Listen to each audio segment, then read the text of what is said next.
Hello everyone, welcome to the weekly roundup. We've rounded up some of the latest theme park news to share with you guys. Let's get started.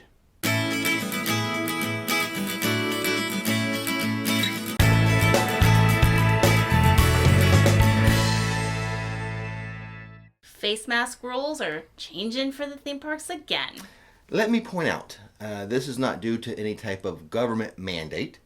The theme parks are free to make their own rules, and they're doing so. So, let's start with Disney World. Disney World is now requiring all guests, all visitors and cast members to wear face masks when indoors. Here's what Disney said.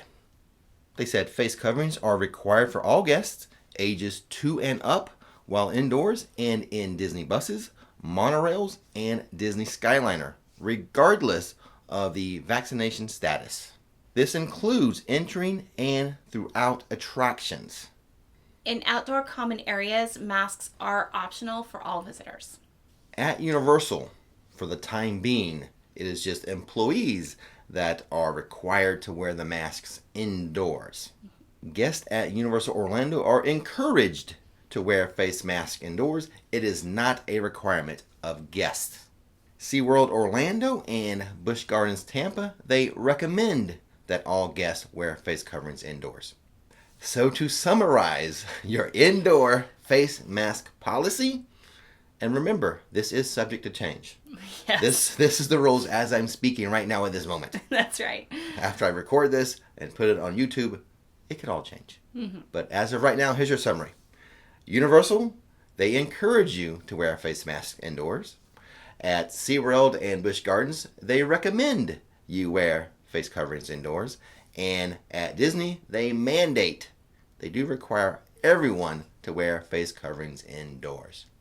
And now on to the lighter side of the news. Disney Epcot.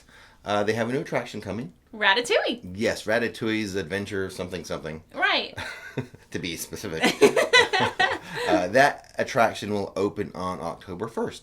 However, Disney will have attraction previews for cast members. Yes. And they hinted that a preview could be available for park guests. Very exciting. I am excited to see what they do. Is it going to be all park guests?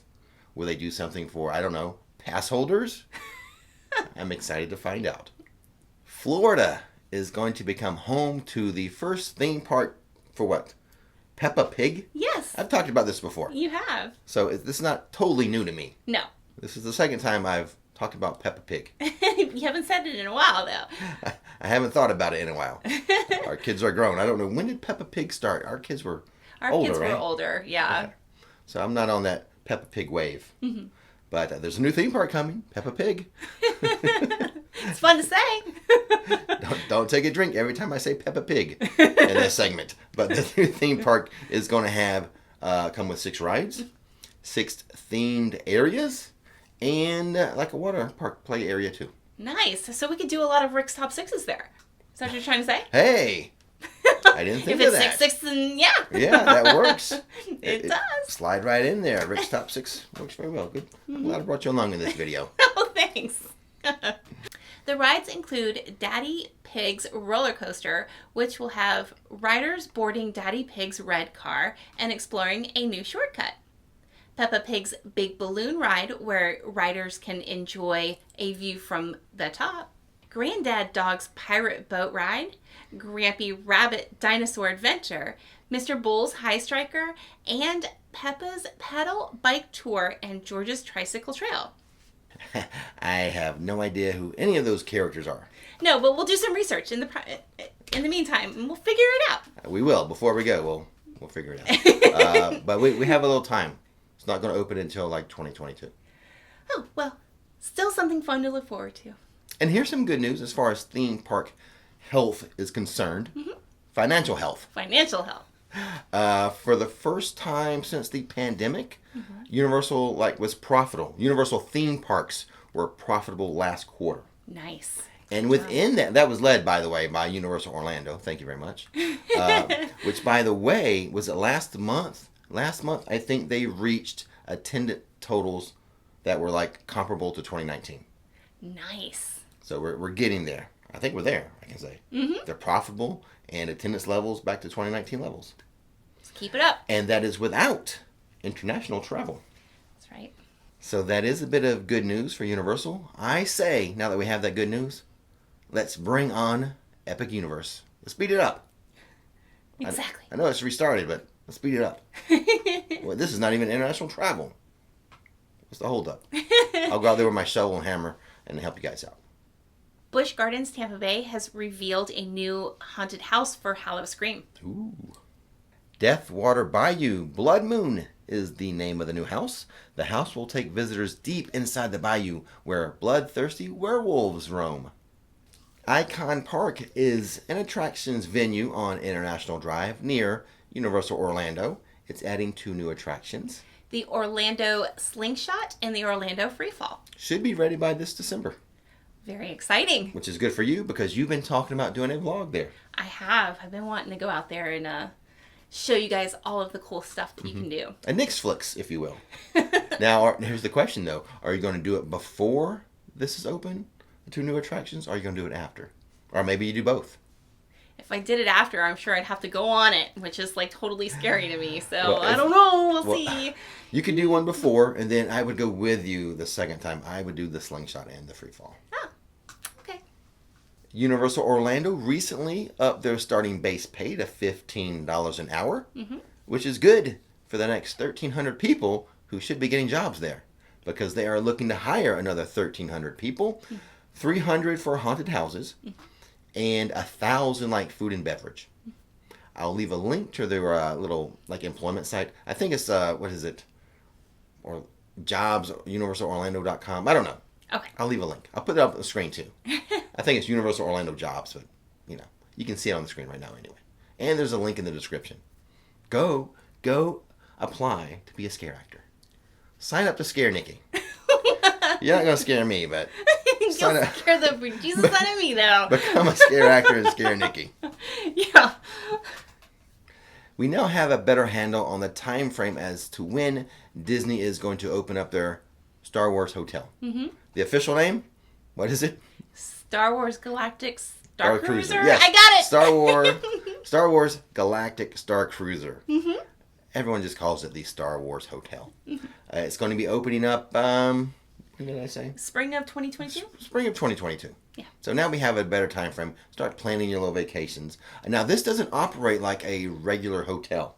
It's not like you're like, oh, I'm going to go to Disney for 7 days. Let me book this hotel for 7 days. It's like a 2-day, 2-night excursion. Oh, kind of like a space cruise? A 2-day space cruise. It's not very long. But that's how it works. Well, yeah, like, you hop on a cruise ship. This might be a Star Cruise, Star Cruiser. And that Star Wars hotel is being built right next to Disney's Hollywood Studios. Mm-hmm. Look for it in the spring of 2022. And now on to channel news, RixFlix news, or in this case, Rix Road Trip news. So we just released another road trip on the Road Trip channel. I'll leave a link to it. Go subscribe to that. What were we doing? We were subboarding. And we took our sweet Winnie girl to the beach with us. Yeah. So our dog, our golden retriever, and she loves to swim, and so it was a cute moment. It was really nice to bring her along. And to be accurate, you were the one subboarding. I was giving you guys a tour of the beach. Yeah, that's true. And I'm not allowed on any small water vessels with you anymore. Right. So it was just you doing the supping. It was a blast. I had a lot of fun. But go check out that video. It is it is one of our favorite beaches. Mm-hmm. I consider it a hidden gem just because it's never like super crowded. So, I can call it a hidden gem. Sure. One of our favorite beaches. Go check it out. And we did a whole review on the new subboard that Nikki got. Mm-hmm. An inflatable boat, Breeze, I think it's called. Yeah, and probably had the best lobster rolls in my entire life there. So we do like to end the road trips at a food place. We do. We kind of, we're like, we need snacks. Was it Cafe Heavenly or Heavenly Cafe? Mm-hmm. Awesome stuff. And a fun day. It was a blast. If you're interested in kind of that type of stuff, adventure travel, go check out Rix Road Trips. We do have a subscriber drive. I said 12,000 at first. I think if we're not speeding to that goal, let me revise it down to 10,000. If we can get 10,000 new subscribers, actually total subscribers, by September 3rd, which is the start of Halloween Horror Nights, I'll let you guys pick. Do I go skydiving as a celebration or shark diving as a celebration? You choose. Let's get to 10,000 first. Now, I'm not going to make it any easier because it's not easy for me to go skydiving or shark diving. So I'm not going to make it easier than 10,000 by that mark. Okay. Okay. All right. And now with theme park news out of the way and channel news out of the way, questions and answers. Sorry there's no rumors. I know it's been a while since you did that rumor. How does it go? I'm not saying it. Oh, man. Nope. I tried, guys. I tried to trick her. Nope. But I guess just on to questions and answers. Mm-hmm. All right, the first one is from Alex. I'm taking a trip to Florida in mid-August and was surprised with the news that we'll be spending 2 to 3 days at Universal. I was wondering if you guys knew what the schedule is for Hagrid's in regards to when they do virtual lines and when they do normal standby lines. Hagrid's and virtual line, standby line. Now, in general terms, they've really been using that virtual line. I think as long as the parks stay busy, they're going to try to use the virtual line for Hagrid's. Mm-hmm. On slow days, I could see them on a slow day, maybe making it standby then. Mm-hmm. But really, what you want to do if you want standby is go to early park admission. Mm-hmm. Early park admission, Hagrid's is just standby, not virtual. Yep. But as far as like, what day or what time of year that they have virtual versus standby, it's really up to the busyness or how busy the park is that day. Mm-hmm. And I mean, it's summertime, so it's busy all the time. Mm-hmm. So it's been virtual all the time, except for that early park admission. All right, the next one is from Misty. This year will be my first time attending HHN. Can you tell me the process for entering the park for HHN when you are already in studios for the day? Is there somewhere specific to queue up in the park, or do you have to exit the park and then re-enter with HHN tickets? No, you do not have to leave and then come back. Right. They do have a mechanism or a process in place that if you're already in the park and you have Halloween Horror Night tickets for that night, what do they call it? Stay and scream? Yes. They have little zones where you huddle around and gather. One spot that we like is like near Finnegan's, the New York section of the park. That's been a stay and scream zone. We've stayed in Springfield, has been a stay and scream. We didn't like that one so much. Because there's Super no hot. shade. No shade, super right hot. There. But no, you do not have to leave the park and re-enter. They have zones for you to stay as they kind of shepherd the non-HHN people out of the park. And also it's good to be in the park. I do recommend you be in the park for a stay and scream because you kind of get a little jump on the crowd on some of the houses. Because usually those stay and screams are near a house entrance. Right, so. And they'll have at least 1 to 2 houses available for those stay and scream people. So you get there real fast versus the people who are waiting outside, Now, we have not heard anything about stay and scream officially being occurring this year. So this is all based on years past situations where, I mean, and in years past too, they've all actually done like an opening type of ceremony too for those people who are at the gates. They'll have like chainsaws up front, or they'll have like a little opening, thing. So it's kind of interesting for both perspectives, but you kind of have to be at the front of the line to be able to see that. So I've never really seen it because we are doing the stay and scream. I kind of regret not being able to see that type of activity, but I do enjoy being in the park and just getting those first few houses. Yeah, that are just pretty much like a walkthrough there, So there you go. All right. So next one is from Madison, staying at Endless Summer. Do you think an express pass would be worth it since we get an hour early into the Harry Potter Wizarding World parts? Yeah. And can it be used on the Velocicoaster? Express passes do not work on the Velocicoaster or Hagrid's Motorbike Adventure. Now, that's hard to say because it all depends on what your budget is if you want to buy express passes. I think during the summer here, they've been going for like $200 or $220-ish, right in that range. Per ticket. Per ticket. So if you're a family of 4, that's another $800 for the day. For that day, for your trip. So you can mitigate kind of the long wait times and stuff if you do use early park admission and you get to some rides early.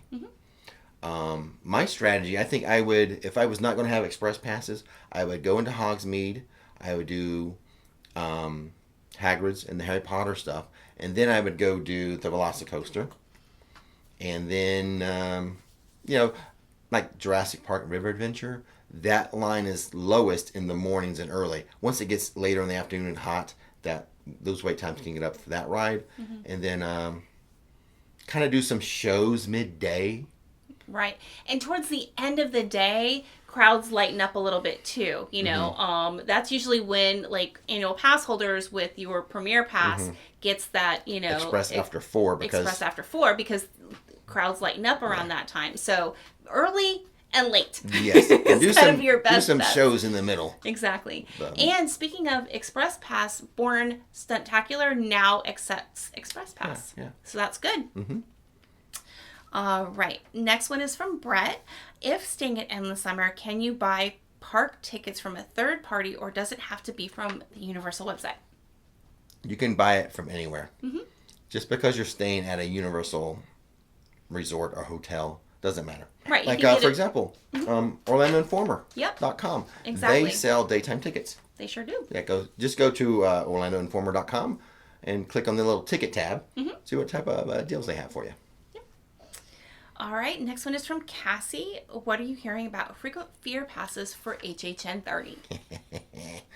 Oh, boy, now... Oh, that's the $1 million question, really, because we're all antsy about it. And we hear different things different days. Yes. I've read an article where someone's questioning, are they going to bring it back this year? And they gave their reasons, and I'm like, I totally get their reasons behind... Bringing it back or not bringing it back? About not bringing it back. How, Universal would choose not to bring it back this year. Mm-hmm. And I'm like, oh my gosh, that totally makes sense. And then I'm hearing from a reliable source a few weeks ago. Haven't heard anything recent. It's weeks ago. That, just hold on, it's okay, they're still coming. So the problem is that everything's changing outside in the world. We're in a state of flux again. We really are. So I would love to be able to, definitively answer that question for you. But it is way too. Universal can flip on a dime. Yeah, their decision in a quick second. That's why they haven't announced it. But for this whole time, we've been leaning towards frequent fear coming. Yes. But we've kind of not leaned that way so much anymore. No, now, yeah. But then you got to factor in now. Are we going to have international travel for HHN? We thought we would, but now that's in question. So if we don't have international travel, does that affect Universal's decision? Oh, well, let's go ahead and sell some frequent fear passes. Exactly. As soon as all I can say is, make sure you're subscribed and you have the bell notification. When I get that type of information or news, I will share that. Yeah, absolutely. In these weekly roundups. So. Last question? Last question, number 6. It's a Rick's Top 6 questions. This is from The Dark One. I like the name, buddy. All right. Can you wear sunglasses on rides if you have one of those straps that's secured around your head, or do they make you put them in the locker too? You do not have to put any type of eyewear in the locker, and you do not need the straps. No. No. Sunglasses, eyeglasses, whatever. You can just wear those on the ride. Mm-hmm. I have a pair of Ray-Bans that... They fit pretty tight, so I don't use the strap or anything. I don't have a problem. Right. So, no. Eyewear is allowed. And that's it. Awesome. That's it. Well, thanks for tuning in. Yeah. Fun as always. I hope it was informative. Go check out Rick's Road Trips. Fun stuff there. In fact, we just got back from vacation, so we filmed a few things for the Road Trip channel. What? Jet ski, eco tour, a airboat alligator tour, which I'm not calling it an incident because it happened to the whole boat, okay? Mm-hmm. Something happened on that. It wasn't an incident. So lots of fun stuff going on there. And as always, don't miss the magic, don't miss the fun. Thanks for watching RixFlix, and now it's time to relax.